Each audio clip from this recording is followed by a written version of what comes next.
Welcome, Dr. Susan Buck-Morss. First of all, it's a pleasure to have you here on the program. Thank you. We must confess that we are real admirers of your work. We have been talking, a few months ago, we talked with Martin J. also about the Critical School of Frankfurt, and now talking with you about the same subject and your work is a real honor for us. Thank you. The first question that I have for you is, what is for you, what is critical theory, and what is the actuality of the critical theory? The actuality today. Yeah. Okay, so critical theory itself, the whole notion of critique really has to be traced back to Kant, who taught us to reflect on thinking itself. And if you take a wonderful phrase by Fichte, it was to his audience, "Gentlemen, think the wall. Now think the person who thinks the wall." In other words, who is this subject that thinks? Can we reflect on thinking itself? That's the critical gesture. And so critical theory is still true to that original German idealist tradition, or I shouldn't call it idealist because Kant would have said, no, I'm not an idealist. But it goes to that moment, but then it is post-Marx, so it understands the thinking subject as itself in an objective milieu, that is, in a particular society at a particular time in history with a particular economic structure, and therefore that objective milieu reflects in the subject who reflects. But not in a circle, in a way that gives some space in between these. In other words, I can reflect critically on my milieu, on my context, my social context, my economic context. So it's that critical gesture of reflection, understanding that it's not just I'm thinking something, but what is it to think something in a certain way? That question is crucial for me as the meaning of critical theory. Today, one of the big influence on your thinking is Theodor Adorno and Walter Benjamin. Yeah. Some critics have said that Adorno doesn't respect dialectics, the Hegelian dialectics. Yes. What do you think about this? No, absolutely. He rejected. He feels that Hegel actually is perhaps the greatest philosopher. He has an enormous respect for Hegel, but what he sees happening is that the Hegelian dialectic became a legitimation for whatever happens in history. And Adorno therefore took a distance from ever affirming some development in history itself. He felt thought always had to think against reality, could never say, okay, having thought against reality, I now reconcile myself with reality. For Adorno, that would have been impossible. Incidentally, Benjamin is not really a critical theorist in this context. He goes his own way. He's connected with the Frankfurt School for obvious historical reasons. But I teach a course on critical reason, and I don't teach Benjamin in that course. I don't do that, because what he's up to is something quite different. But for Adorno, he's very comfortable within that tradition. People say that apply the Adorno's dialectics, most because of your work, negative dialectics. People say that apply the Adorno's dialectics is too hard and maybe it's impossible. Yes, I agree. I actually agree. When I was working on that book, which also talks about the debates between him and Walter Benjamin, I found myself always attracted to Benjamin's side of the argument. To think as a negative thought all the time is extremely difficult. It produces a kind of language that is very, very difficult to follow. And I think that it is ultimately unsuccessful. I can't say that Adorno influences my thinking anywhere near the degree to which Benjamin influences my thought. You wrote a book about Benjamin named... La dialéctica de la mirada.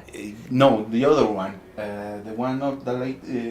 the one... Dialéctica de la mirada. Dialéctica de la mirada, yes. Yes, that's it. In that book, there is an essay that is named Aesthetic and Anesthetics. Oh, yes. Oh, no, that's another book, but you're right. Aesthetics and Aesthetics, yes. Yes. What do you mean when you talk about aesthetics and aesthetics? So aesthetics originally does not mean art. Aesthetikos in ancient Greek means simply perceptive through feeling. It's preconceptual. It doesn't mean art objects. It simply means to sense something, to intuit it, to know it through your senses, right? And what seems to have happened in contemporary mass society, at least this was felt by Adorno, who was very critical of mass culture, is that the sensory perception had actually been transformed into an anesthetic. It was no longer an aesthetic, but an anesthetic. And Benjamin also could see that that had happened in ways that had tricked the masses into support enthusiasm for Hitler and for fascism. In this essay, also you work that capitalism has something to do with the problem of aesthetics and aesthetics. Yes, I do. Can you remind me what I said in that regard? Yes, capitalism lost try to make us lost the kind of aesthetics and... Yes, I don't know if I would have said capitalism. I think I would have been more, okay, maybe commodity society, maybe the reification of that goes along with falling in love with objects as opposed to having a more human interaction. Yes, capitalism perhaps, but I think that a lot of these problems were not unique to capitalism. They were problems in the Soviet Union as well. And of course, Adorno very, very explicitly would have critiqued communism with the same argument against mass culture that he critiqued capitalism. Benjamin kept hoping in the 1930s for an interpretation of socialism which would be very different from the Stalinist one and actually would enable some hope in a socialist revolution, a proletariat revolution, whereas Adorno was really, you have to say, became extremely pessimistic and remained pessimistic for all of his life. I read an interview that people made to you, and in this interview you say that in the book Dialectics of Enlightenment, yes, they may not talk about capital in the way that is an antagonist social form. Yes. Horkheimer and Adorno didn't try to talk about that. Can you explain that idea? You're talking about a book that I wrote as my senior thesis or my PhD quite a few years ago. So if I recall correctly, it would simply be, here's what happened as far as Adorno is concerned. And he spent time in the United States. He lived in Hollywood or outside of Hollywood in Brentwood in Los Angeles. And so he saw mass culture American style. And he knew mass culture fascist style. And he knew Stalinist propaganda. And he really rejected across the board all of these ways that he felt made the masses stupid. Now, he was accused, of course, of elitism in the process. But to blame... so what I'm saying is, for Adorno, when he criticizes Auschwitz, he says always at the same time, Hiroshima and Nagasaki, right? And also the Stalinist trials, the show trials of the 1930s. So he would have put all three of those together. Therefore, it's not a critique that remains focused on capitalism, not for Adorno. Yeah, you have talking about capitalism and the interpretation of some authors. You wrote a really interesting book named Hegel and ID. Yes. Why apply the Hegelian theory to Caribbean countries? No, well, this is something different. Colonialism. It is not applying the theory to colonial countries, not at all. What happened was a kind of awareness that I had in the early 1990s that Hegel was writing the phenomenology of mind at the very same moment that the Haitian Revolution was drawing to a close. That he was lecturing on what became the phenomenology beginning in 1803, 1804, 1805. These were the years of Dessalines and the completion of the Haitian Revolution, which begins with Toussaint Louverture, of course, and with a kind of Declaration of the Rights of Man, and with a new constitution and a lot of influence from France. Okay, so I thought to myself, this is strange. These two things happened at the same time in history. So was there a connection? And I would ask the experts, and they'd say, no, no connection. Yes, Hegel talks about slavery, but he means Spartacus in ancient Greece. But it struck me as very strange, because in the phenomenology, Hegel talks about the economy, and he means Adam Smith's description of capitalism, the early mercantile capitalism, or the market, yes. When he talks about politics, he means the French Revolution. Even if he doesn't name it, he means the French Revolution. But then suddenly when he talks about slavery, he's supposed to be talking about Spartacus and ancient Rome. It didn't make sense to me. But I was not an expert, and so I was quiet for 10 years. And then I found, reading.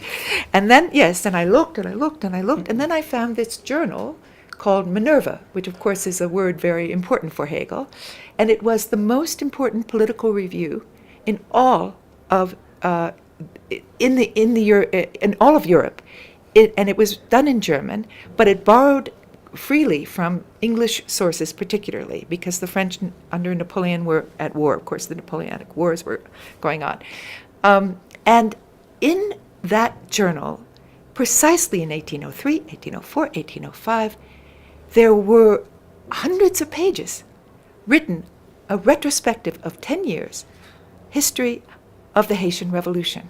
And we know for a fact that Hegel read that journal. So he knew about the Haitian Revolution. And he had to have known that when he talked about the dialectic of master and slave, that people who read it, just as they would understand when he was talking about heads rolling like cabbages, he was talking about the French guillotine, he would have had to know that they saw, he's talking about Haiti. And precisely because the Haitians, who are different, for him, race, they're African, whatever, different culture, could be inspired by the spirit of the French Revolution, was proof of its universality. So that was my argument, and it's really made quite... Yeah, it's made... People are on two sides on that. Some, and a lot of the Hegel scholars still do not accept it. Or say, okay, I don't care if he knew about Haiti, it doesn't change anything. But it does, of course. In your book about, in Dialéctica de la Mirada, in that book, you talk about Benjamin and the Book of Passages. Yes. And Benjamin once said that the history progressed in a state of exceptions. But I don't think you believe that part. You don't think that grows in a state of exception, the history? Well, no, he says, in the thesis, he says that what we are forgetting when we think, oh my gosh, look at this horrible situation, this emergency situation today. It's amazing that it could happen. He says, no, it's not amazing. It's always been like this. So it's not as if it's a theory of stages of history as states of exception, but that history has always been a bloodbath, always had victims, and always been exploitative of workers, always. So... and always will be? No. Every generation has a weak messianic power to change the situation, but only the living have that power. All of us alive today. If we do what we did this morning, tomorrow morning, the world will stay the way it is. And if we don't, then there's a possibility of something happening. In your work as a professor, you apply a singular method that is really interesting to me.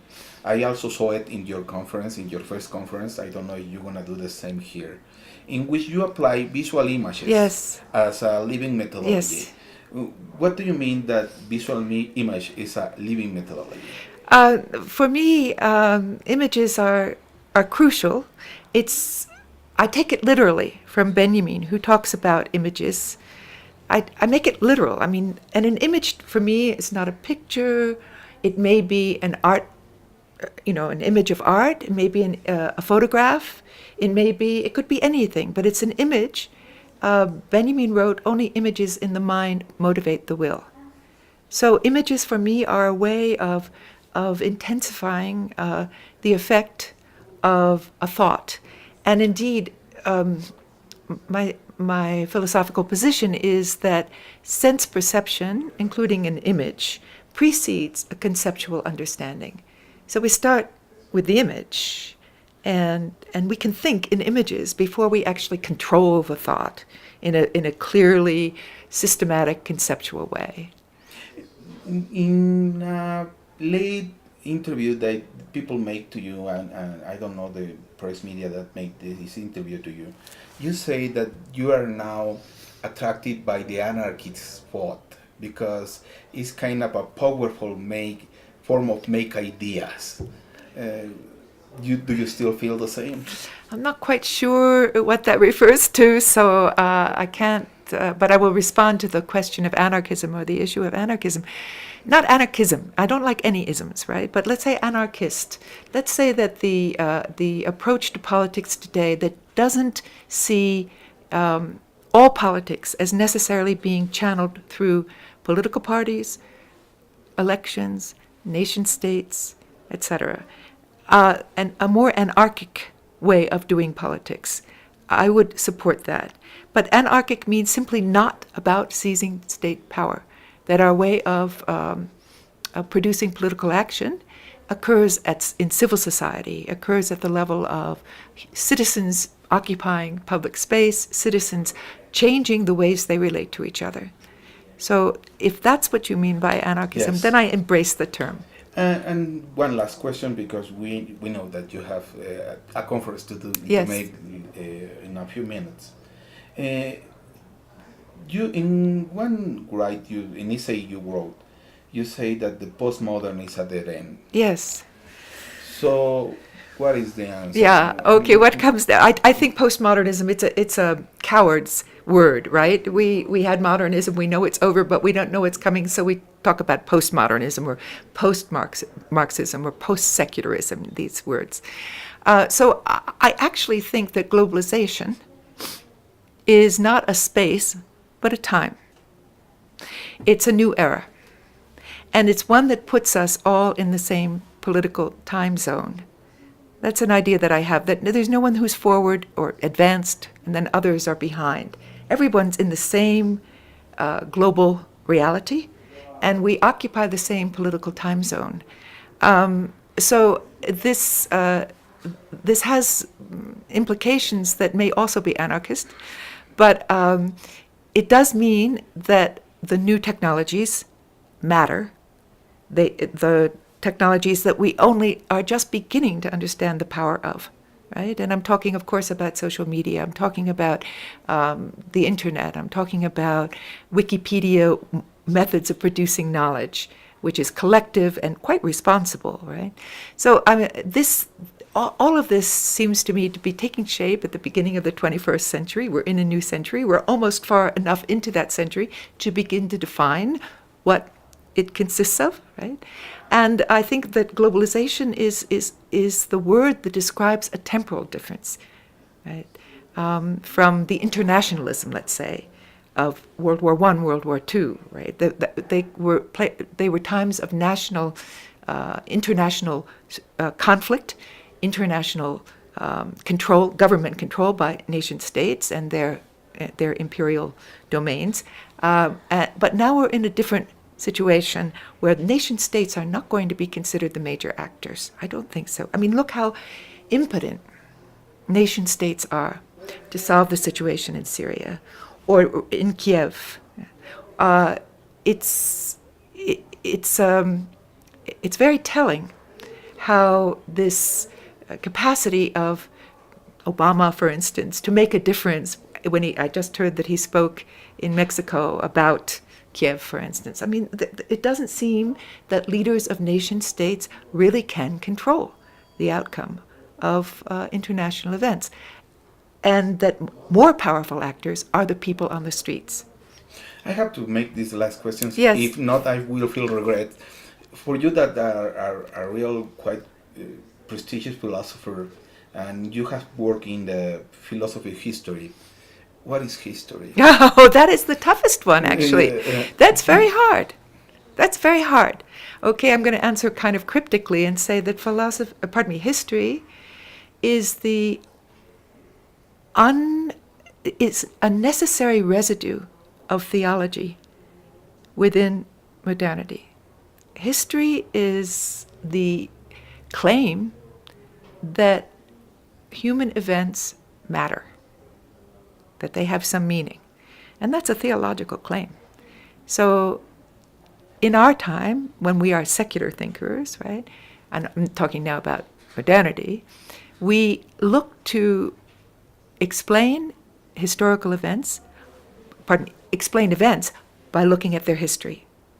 What caused them to evolve historically? That is our answer to the question of how the world is the way it is. What is the meaning of things? How do things evolve the way they do? History is a huge question because history is not an object. I couldn't tell you to go out and bring me back history. You can't find it, right? So it's a very strange, obscure term. And the more I think about it, the more obscure it becomes.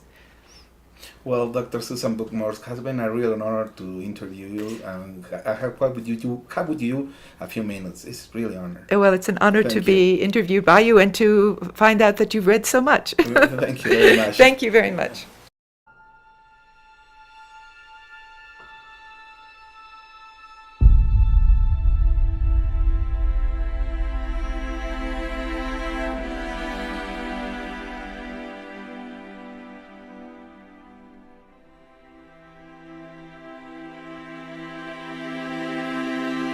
We have been talking, a few months ago we talked with Martin J.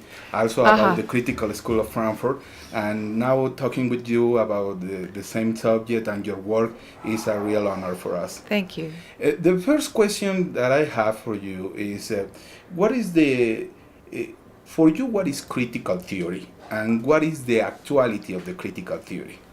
The actuality today. Yeah. Okay, so critical theory, it's...